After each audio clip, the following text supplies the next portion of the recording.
ahora va Luis Felipe Medina a hacer su presentación y luego regresa José María y ahí vamos también a abrir un debate y vamos a aprovechar y responder todas las preguntas bueno, intentaremos responder todas las preguntas que surjan, si nos da tiempo. Antes de compartir mi pantalla, un abrazo para todos los participantes. Sé que hay mucho interés sobre el tema y queremos alcanzar las expectativas que ustedes tienen al invertir el tiempo personal en este webinar. Es un honor estar a la par de toda una autoridad a nivel mundial en electroterapia, como lo es José María Rodríguez Martín, y también contar con la presencia de cada uno de ustedes que, por supuesto, me imagino se han inscrito en este webinar para construir nuevo conocimiento y tener mejores habilidades electroterapéuticas del caso. Excelente. Bien, José María hacía una salvedad con el aspecto de referirse a la palabra electrodiagnóstico. Definitivamente yo coincido con él en pensar de que esta palabra es sumamente amplia y puede tener necesidad de aclaración. Entre ello, no podemos dejar de un lado el concepto del diagnóstico médico per se a la patología que está padeciendo el paciente. Pero sí existe en nuestro ámbito la posibilidad de ejercer el diagnóstico fisioterapéutico. Y el diagnóstico fisioterapéutico básicamente subraya la siguiente frase: es comprender la electrofisiopatología que presenta esa lesión que el paciente tiene y poder interpretar esos datos para poder, de alguna manera, consecuentemente atenderla dentro del espectro útil y eficaz. En electrodiagnósticos por curvas IT hay una cantidad importante de datos que podemos obtener, que nos pueden y nos sugieren alejarnos de desviaciones eléctricas en intensidad como también en desviaciones eléctricas en anchos de pulso. He escuchado a algunos terapeutas quejarse de que, o algunos pacientes también, referir algunos aspectos no muy agradables y algunos resultados no muy deseables cuando no se ha obedecido el análisis de la condición fisiopatológica y se escoge una corriente simplemente con el criterio de subir la intensidad indiferentemente al grado de tolerancia del paciente para buscar obsesivamente una contracción, que muchas veces recluta, como lo ha dicho José María, algún tipo de estructuras o musculatura indemne sana y no tiene una influencia directa sobre la condición fisiopatológica de la lesión que el paciente tiene.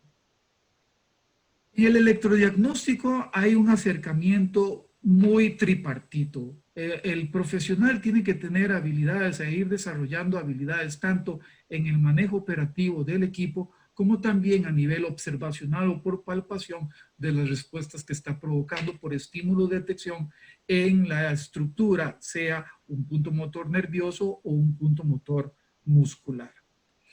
Sí, podemos hablar de electrodiagnóstico por curvas IT y AT con la intención de generar un diagnóstico de la condición electrofisiopatológica para poder intervenirla adecuadamente con equipos electroterapéuticos.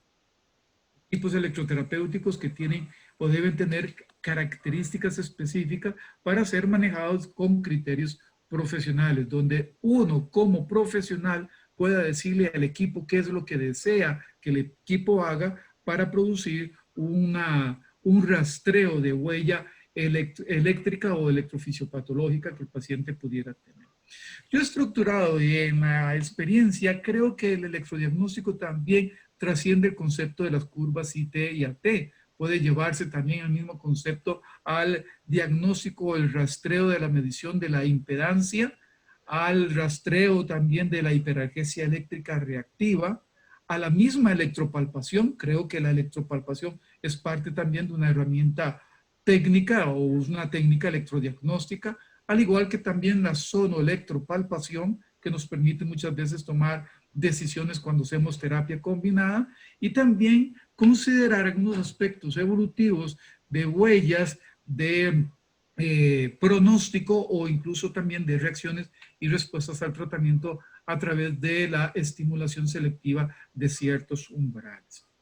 En los equipos que actualmente tenemos una gran ductileza. Cuando entramos, por ejemplo, en este tipo de tecnología, podemos convocar los iconos de corrientes de estimulación, de diagnóstico y encontrar un espectro amplio, interesante, muy digno de rescatar, como por ejemplo la presencia de un test de excitabilidad farádica, un test de mediana frecuencia de Lange, un test de cociente de acomodación abreviado, un test también de Reobase y cronaxia también abreviado, y por último, eventualmente tal vez podríamos considerar hacer completo una curva IT y AT o referirnos a hacer dos curvas AT en diferentes sectores. Por ejemplo, evaluar un lado sano, considerado como sano, y comparar esos valores de AT con un lado afectado y descubrir o encontrar ese tan anhelado triángulo de utilidad terapéutica que necesitamos eh, encontrar o utilizar. Bien, cuando podemos hacer un test de excitabilidad farádica y el paciente lo pasa, uno dice, se pregunta, ¿será necesario hacer una curva IT y AT si hay una excitabilidad farádica ya conocida? O incluso, por ejemplo, cuando se desea alcanzar planos neuromusculares de mayor profundidad y responden consecuentemente a un test de mediana frecuencia o frecuencia de Lange. O cuando queremos abreviar el estudio y tener valores muy concretos en base, cronaxia o cocientes de acomodación. Sea cual sea el deseo, podemos escoger en estos equipos, en nuestros equipos, hoy en día, este tipo de pruebas y hacer ese rastreo si fuera del caso. No es necesario hacerlas todas en una sola sesión y en un solo paciente, y puede ser que no amerite hacer todas las pruebas en una condición fisiopatológica clínica de un paciente, pero sí podríamos encontrar por rastreo sucesivo cuál es la más conveniente e incluso justificar la necesidad de llegar a cumplir toda una graficación por una curva IT y AT. Entendemos que la curva IT y AT es intensidad-tiempo, la relación de una intensidad en miliamperios con un tiempo que decrecientemente va bajando de los 1000 milisegundos hasta convertirse en unidades en microsegundos, y que la curva AT se refiere a la acomodación, a esa respuesta fisiológica o electrofisiológica que tienen las unidades sanas o patológicas frente también a una relación de unidad de tiempo con intensidades agregadas. Bueno, entonces tenemos la posibilidad de hacer la prueba de excitabilidad farádica, la de frecuencia de Lange, la de cociente de acomodación, la de cronaxia, pero la que hoy nos interesa hablar es las pruebas IT y AT o las curvas IT y AT.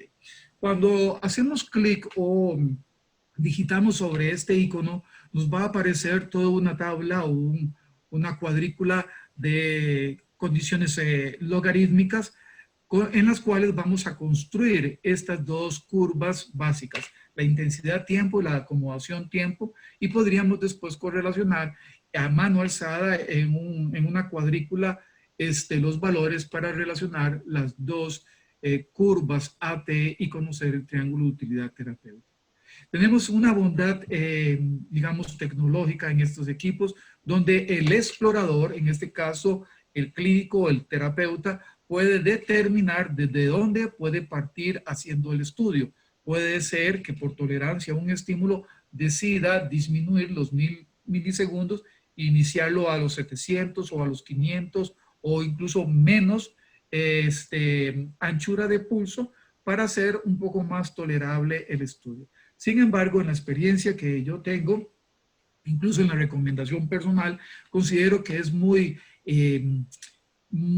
profesional hacer toda la curva completa en la medida de las posibilidades de la tolerancia del paciente y respetando aspectos bioéticos como, primero, no dañar al paciente y obedecer digamos, el decreciente automático que vamos teniendo sobre los tiempos. Otro aspecto muy importante es respetar los periodos refractarios o los periodos de repolarización.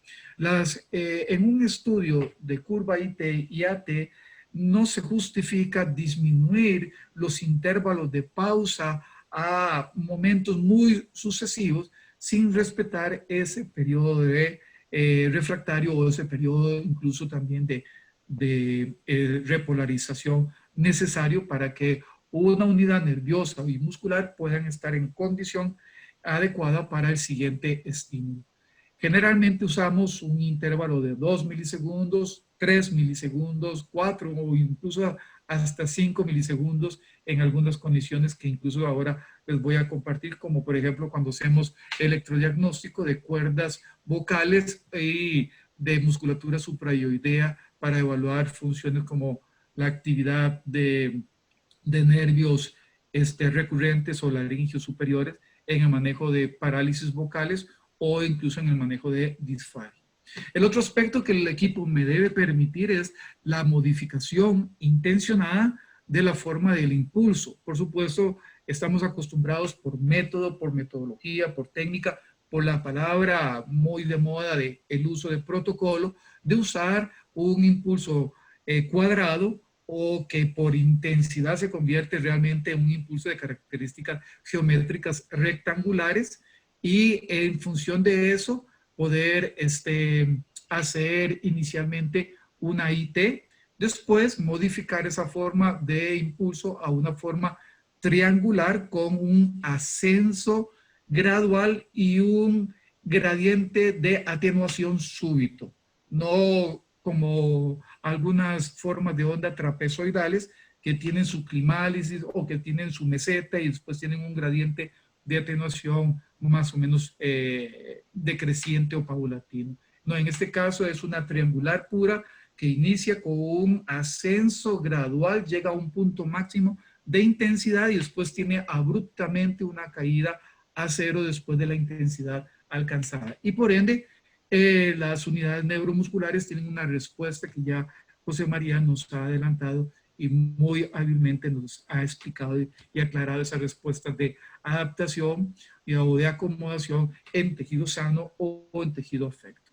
Por supuesto que hay algunos aspectos como las patologías que también nos determinan o el concepto de polaridad. ¿Cuál va a ser nuestro electrodo activo? ¿Cuál va a ser nuestro electrodo de cierre de circuito? Etcétera. Entonces, por ende, el equipo debe tener esa posibilidad. Y uno de los aspectos que es una herramienta muy útil es tener una señal acústica para poder concentrarnos visiblemente, táctilmente en las respuestas que el paciente puede ir teniendo en función de el estímulo en el momento en que entra al paciente. Escuchar el pip, pip, pip, pip, es un buen feedback para no estar tanto pendiente en el equipo, sino pendiente en las respuestas que estamos obteniendo en nuestro paciente con el escrutinio o el escaneo de los anchos de pulso y las intensidades.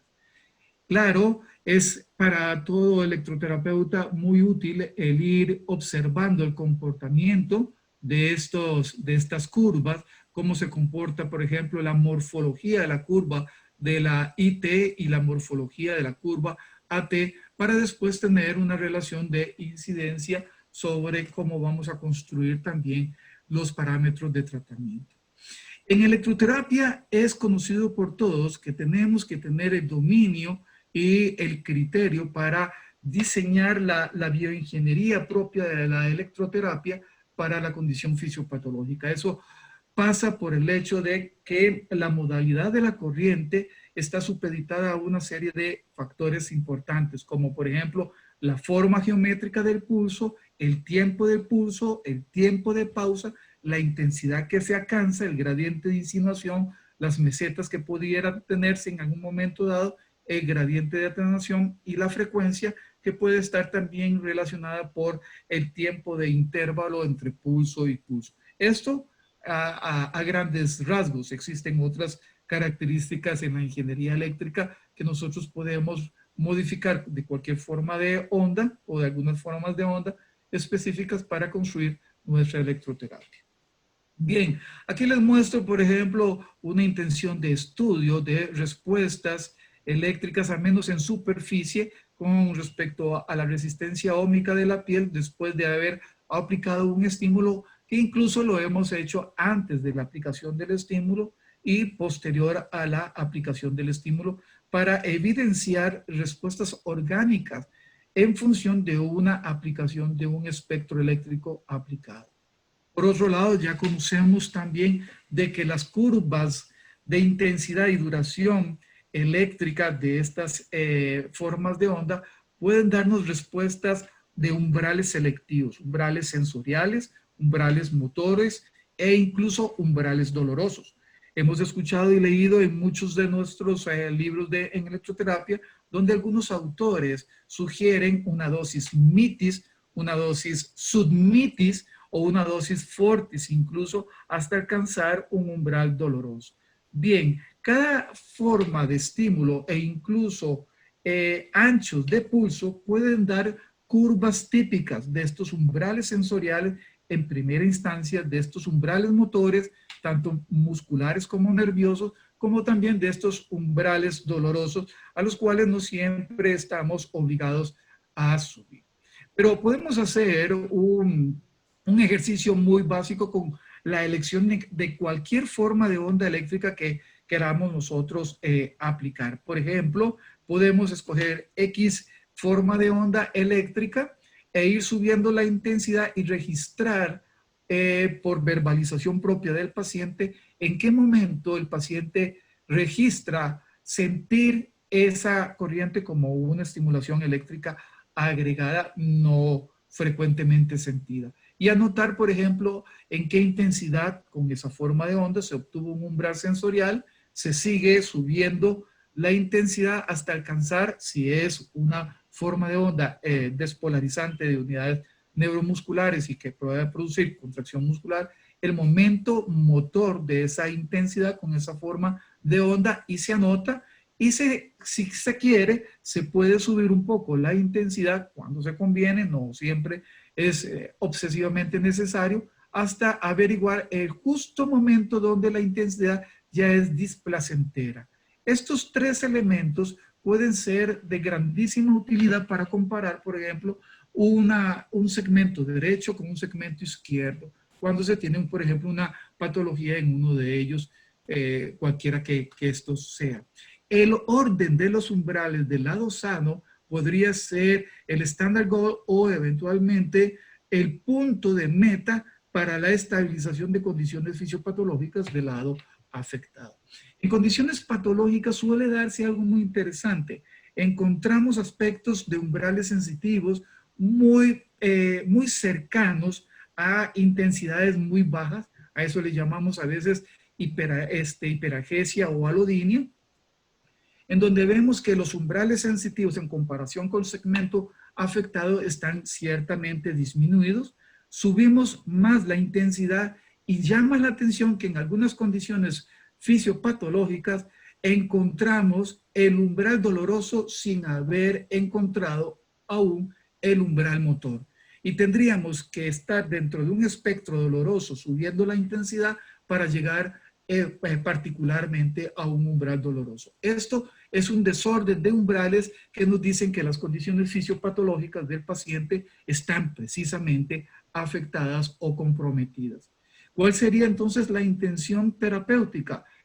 En primera instancia, registrar este comportamiento de desviación de normalidad y en segunda instancia, establecer los valores de normalidad como los valores objetivos para la estabilización de la condición fisiopatológica que el paciente pudiera tener.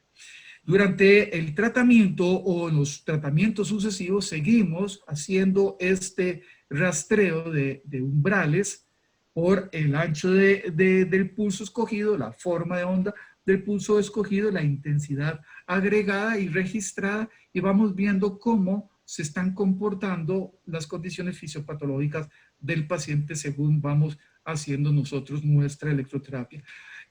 ¿Por qué esto es importante? Esto es muy importante porque nos puede decir en tiempo muy concreto y muy expedito si vamos por buen camino, si estamos escogiendo los mejores parámetros y si también todo el andamiaje de tratamiento que además de la electroterapia se está haciendo con el paciente está funcionando. Puede ser la aplicación de otros agentes físicos, otros medios físicos, la incorporación de terapias manuales, la incorporación de terapias a través del ejercicio y del movimiento y una serie de abordajes que también podríamos estar haciendo. Pero una forma de medir progreso y avance es esta y puede ser también de gran utilidad y entra dentro de este espectro llamado también electrodiagnóstico. Ya cuando hemos estabilizado las condiciones similares o cercanas a la condición de normalidad esperada, podemos incluso tener hasta un criterio de alta por parte del terapeuta en función de la continuidad de tratamiento. En el electrodiagnóstico no dejo de estar convencido de y ratificar de que la misma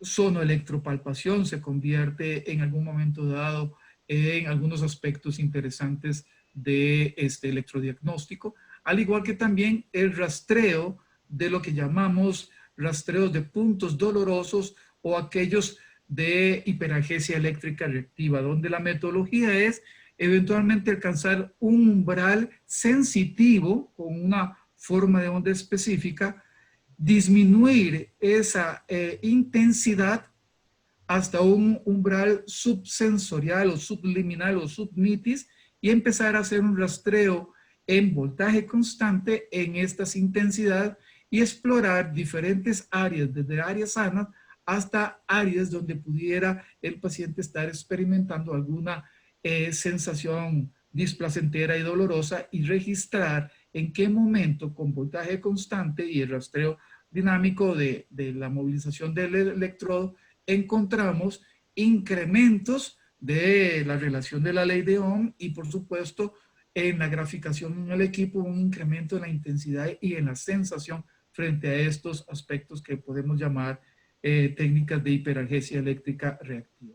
En un video que José María Rodríguez Martín nos comparte en su canal de YouTube está la técnica en forma práctica en donde se logra ver, por ejemplo, cómo sucesivamente al mantener una intensidad constante en el rastreo, en el punto donde hay una condición dolorosa en el aparato, si se ha configurado en voltaje constante, podemos tener un incremento visible, objetivo, de una ratificación de una área donde los componentes de resistencia, impedancia a un paso eléctrico frente a un voltaje constante, etcétera, pueden dar valores que se alteren y que puedan ser para nosotros ratificación de una noxa o un punto lesional. Eso para mí también es un electrodiagnóstico. Yo constantemente lo practico en la ratificación de áreas porque me permite no solamente explorar el sitio, sino también conocer el nivel de compromiso y no hacer terapias fuera de la zona de noxa o fuera de la lesión específica que el paciente tiene. Podemos incorporar otras técnicas como también el rastreo por técnicas por electrodos en forma dinámica, como una electropalpación, que también lo podemos hacer con electrodos de guante o electrodos electroconductores en forma de guante, donde tenemos una grandísima ventaja porque tocamos grumos, tocamos hundimientos, tocamos presencia de líquido linfático o inflamatorio, podemos encontrar alguna discontinuidad de tejidos y ahí se pueden dar reacciones eléctricas también que nos pueden ratificar la condición fisiopatológica que el paciente tiene.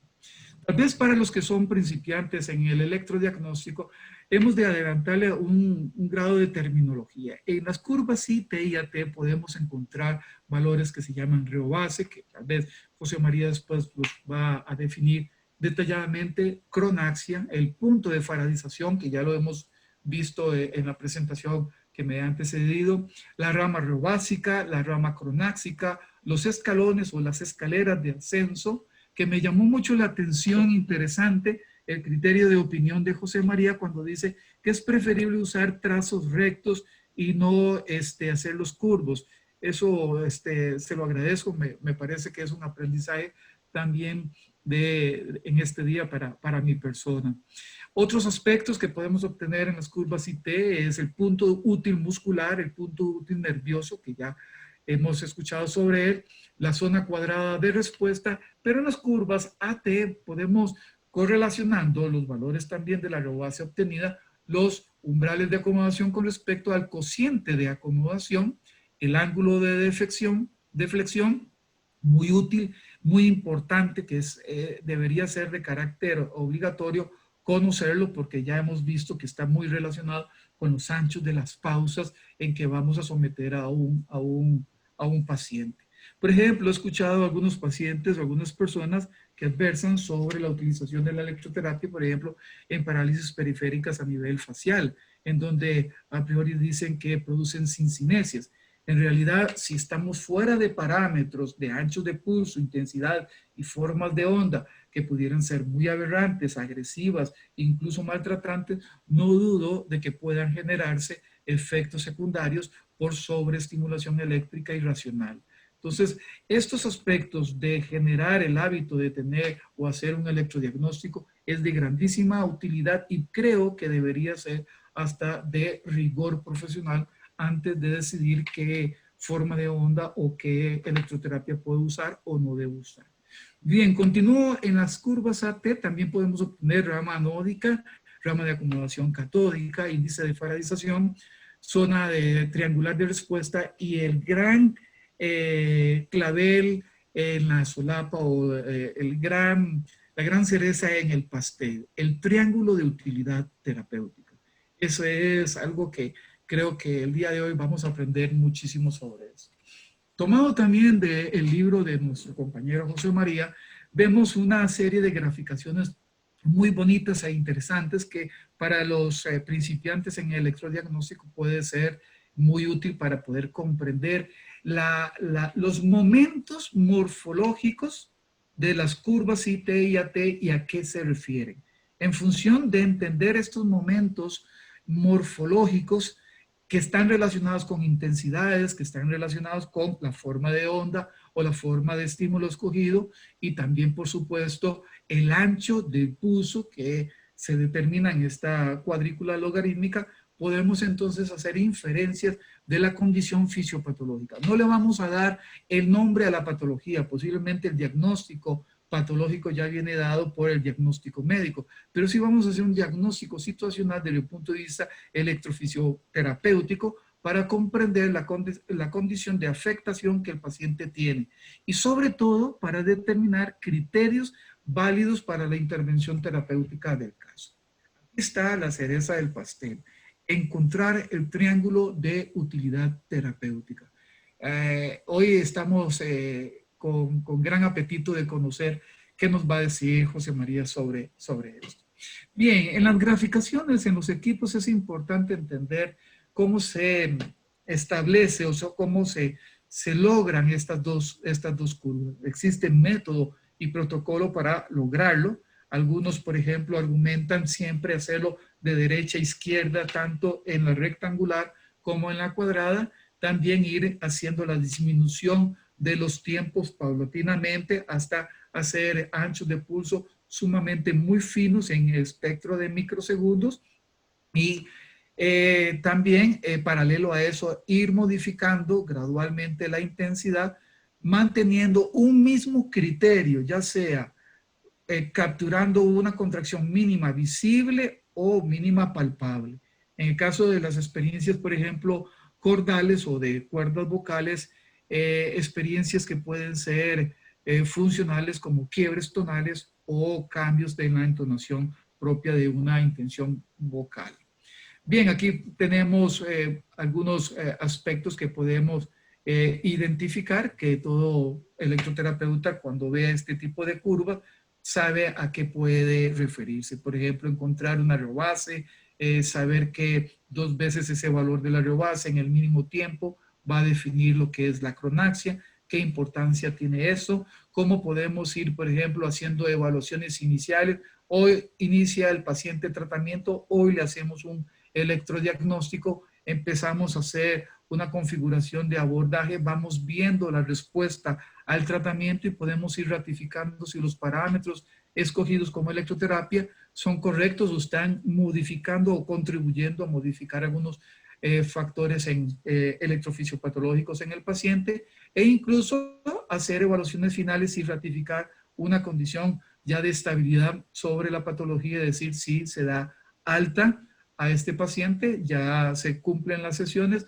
no por el alcance de un número de sesiones, sino por el alcance del objetivo de la recuperación propia en el paciente. Aquí podemos ver nuevamente algunos ejemplos de evaluaciones iniciales, respuestas al tratamiento y una evaluación final que nos dice que la condición se ha estabilizado bastante. Como les dije anteriormente, hay una relación tripartita: manejar el equipo, observar la respuesta, tener un criterio de anotación e ir viendo paulatinamente en el paciente cómo se van dando las respuestas según el criterio de elección frente a la calidad de la contracción visible o palpable que se ha escogido y cómo vamos graficando. Eso requiere práctica para generar habilidad y destreza. Esto no se logra nada más con un primer momento de un curso de electrodiagnóstico. Yo al menos con mis estudiantes sugería que al menos hicieran unos 60 electrodiagnósticos para ir depurando habilidades de criterio de anotación e incluso de homologación en cuanto a las respuestas de observación que se podían obtener en nuestros pacientes.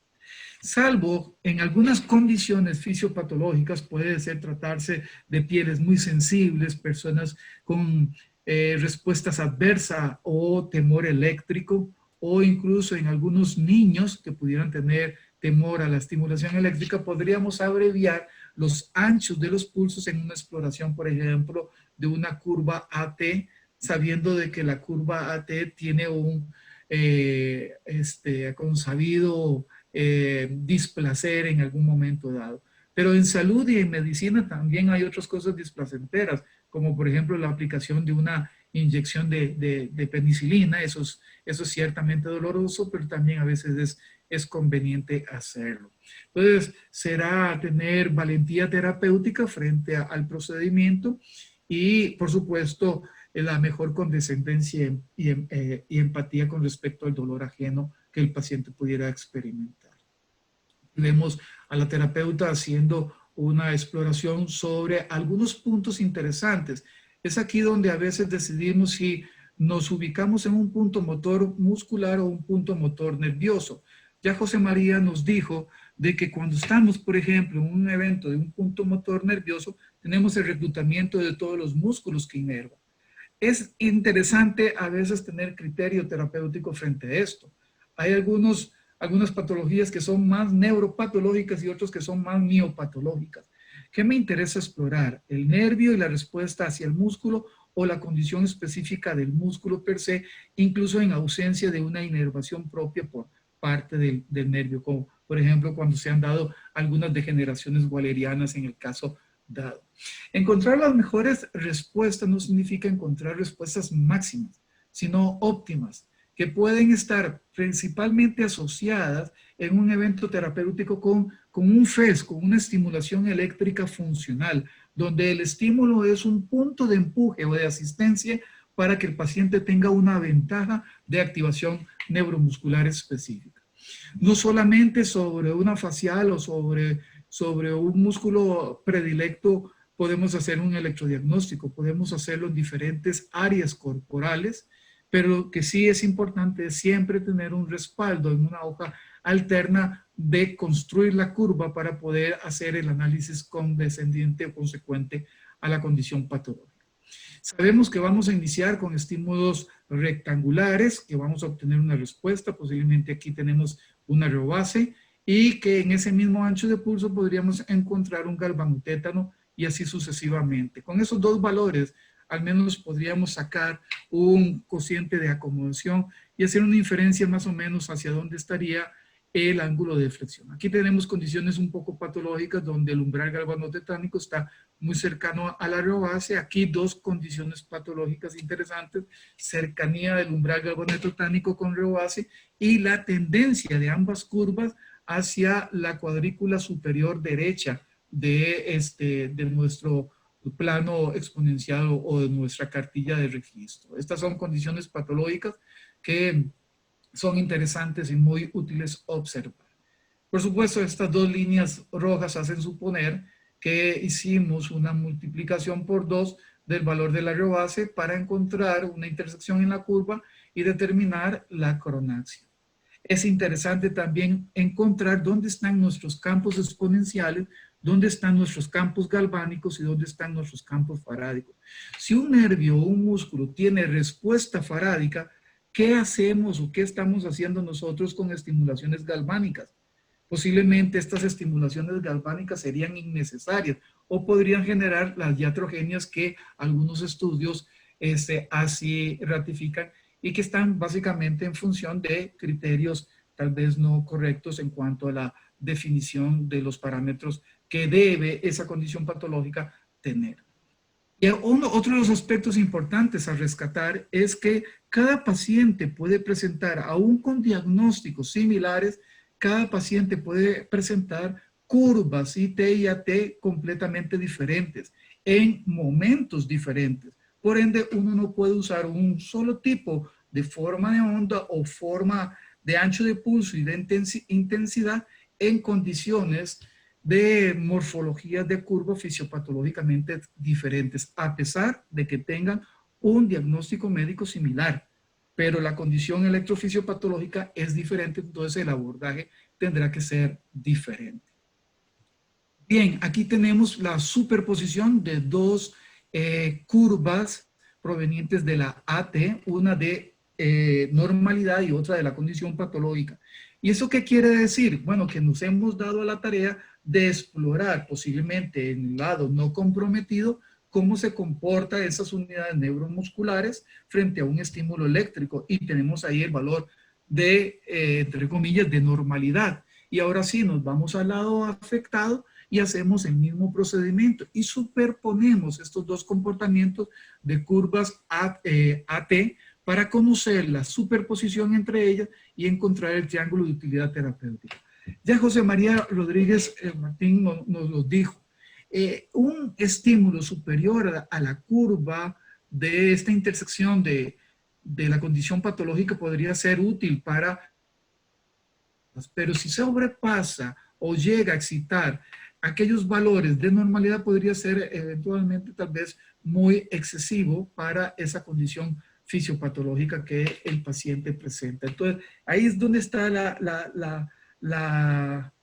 digamos, la lectura fina que debe hacer el electroterapeuta frente a eso.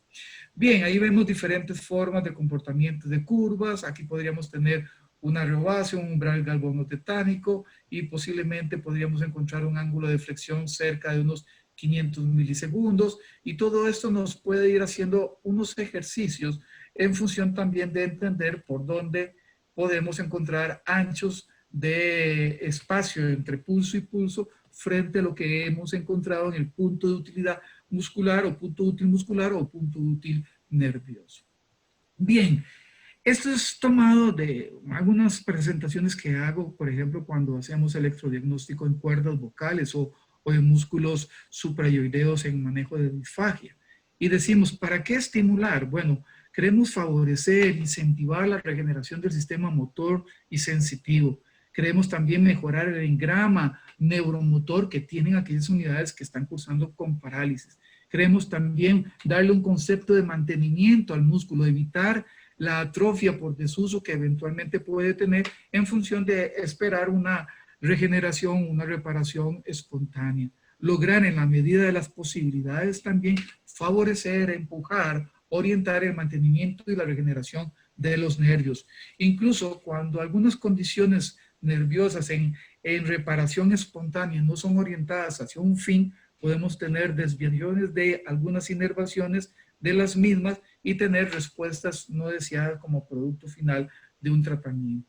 Otro aspecto es también evitar el acomodamiento de estructuras plásticas, puede ser epinicios, epineurios, perineurios, que pueden alcanzar por alguna condición de inmovilidad retracciones y enduraciones no convenientes. también queremos, en la medida de las posibilidades, estimular para fomentar esa restauración, mantenimiento o adaptación, que también es válido en algunos conceptos terapéuticos, de los procesos propios de reparación o regeneración de la condición o estabilización de la condición patológica. Por supuesto, también mejorar el sensorio frente a una experiencia, valga la redundancia, sensitiva eléctrica. En síntesis, queremos evitar el olvido del motor funcional y el olvido motor perceptual. Y la estimulación eléctrica puede favorecernos muchísimo en esto. Y es digno de rescatar lo que José María también nos ha advertido. No toda curva o condición fisiopatológica responde a un solo espectro eléctrico. Hay condiciones y bandas terapéuticas según sean los valores que se han capturado en estas condiciones de rastreo de huellas eléctricas o condiciones fisiopatológicas del paciente. Y básicamente quisiera mostrarles también cómo llevamos los procesos de electrodiagnóstico a condiciones, por ejemplo, de lesiones de parálisis de cuerdas vocales. Siempre le antecede, siempre, en todo momento, hacer un electrodiagnóstico. A lo sumo encontrar dónde hay un cociente de acomodación, conociendo un umbral de galvanotetánico y una reobase, para conocer la distancia fisiopatológica que existe entre ellos, determinar valores en cuanto a anchos de pulso, forma de onda y anchos de interimpulso, y provocar en la medida de las posibilidades o incentivar en la medida de las posibilidades la estimulación eléctrica funcional, que en este caso sería electrofonatoria o en algún momento dado sería electrodeglutoria. Estas son áreas de colocaciones de electrodos que podrían ser también útiles según criterio y condición patológica que el paciente pueda tener, y que pueden guiarnos a algunos tratamientos que están enfocados al mejoramiento de la actividad de un nervio recurrente, un laringio superior o musculatura suprayoidea que tenga que ver con el arrastre del ligamento ioepiglótico y el descenso de la epiglotis, para favorecer, digamos, la introducción de un alimento, o también el acto deglutorio o el acto fonatorio. Va más allá de seguir solamente los nervios o los músculos particularmente, sino que también en estas condiciones cordales es válido hacer un electrodiagnóstico para adecuar el tratamiento a cada uno de los pacientes y llevar una huella de progreso o de reacción o de respuesta al tratamiento eléctrico que se está haciendo, y acompañándolo, por supuesto, en condiciones funcionales.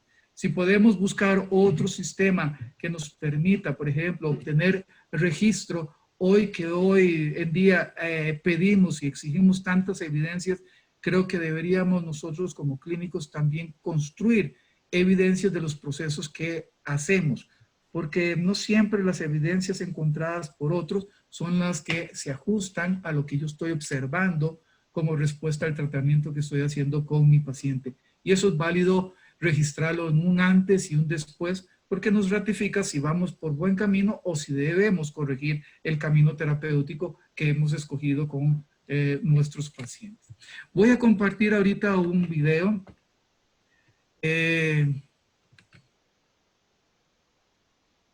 Rápidamente.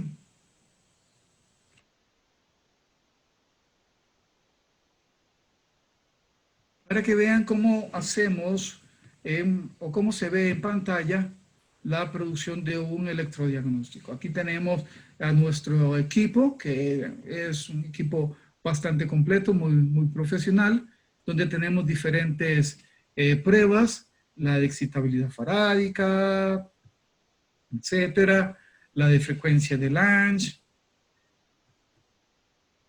Muy bien. La de cociente de acomodación, la de cronaxia, y la que nos interesa, la curva IT y AT, que una vez que la hemos escogido y hemos preparado al paciente los electrodos, nos va a dar la cuadrícula donde vamos a construir nuestra curva. Ya ya colocado los electrodos sobre el paciente. Por supuesto que en la mayoría de las técnicas es una técnica monopolar, donde un electrodo es de menor tamaño, hay un electrodo puntero, un electrodo de lápiz y hay un electrodo dispersivo que está colocado en otro sector, generando un cierre de circuito, comportándose como un electrodo de masa frente a todo esto. Aquí tenemos los valores que podrían ser modificables si yo los deseo modificar o seguir un protocolo predeterminado buscando las reacciones frente a cada uno de los estímulos del caso. Podemos escoger o las habilidades que cada profesional tiene puede ir generando muchísima fineza. Por ejemplo, saber que no vamos a repetir un estímulo en una intensidad 45 veces para decir, sí, esta es la respuesta, esta es la intensidad, este es el tiempo, sino que en la medida de las habilidades y destrezas que se van obteniendo, puede uno ser bastante ligero. Por ejemplo, en algunos casos de electrodiagnóstico, nosotros como promedio podemos tener ya una curva IT y AT en aproximadamente de 5 a 7 minutos, ya la curva puede estar hecha.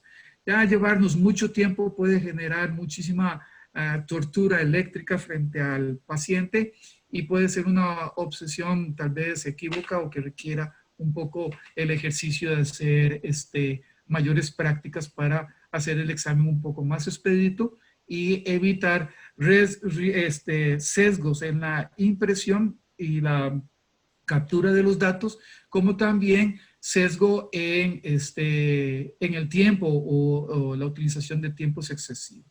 Ahí ya hemos construido una IT, el aparato automáticamente me dice ahora proceda a una AT con impulsos de características triangulares.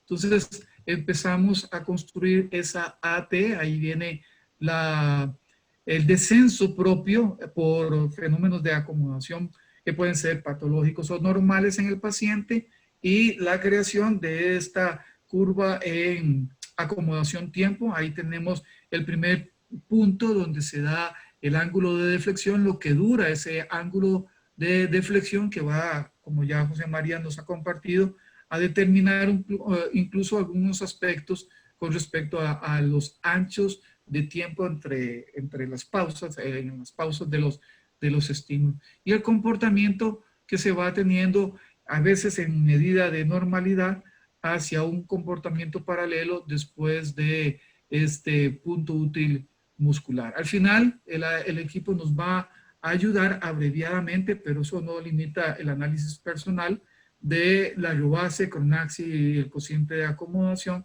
en diferentes tiempos, en 1000 milisegundos o en 500 milisegundos, si fuera el caso.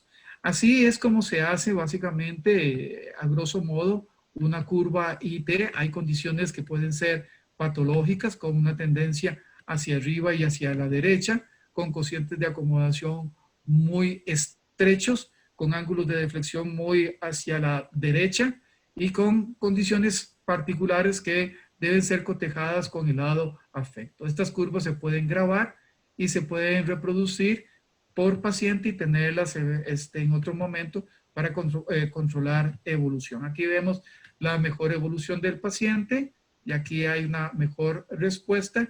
Y bueno, para no ocupar mucho tiempo, aquí ya vemos un poco más, una condición muchísimo más estabilizada del paciente. Y quisiera terminar con esto. Recuerden que la tendencia es convertir la terapia en datos y los datos en terapia. Y recordar esto, el peor encuentro que existe en electroterapia es que se encuentre un paciente electromasoquista con un terapeuta electrosádico. Muchísimas gracias por la atención y este espacio compartido con José María.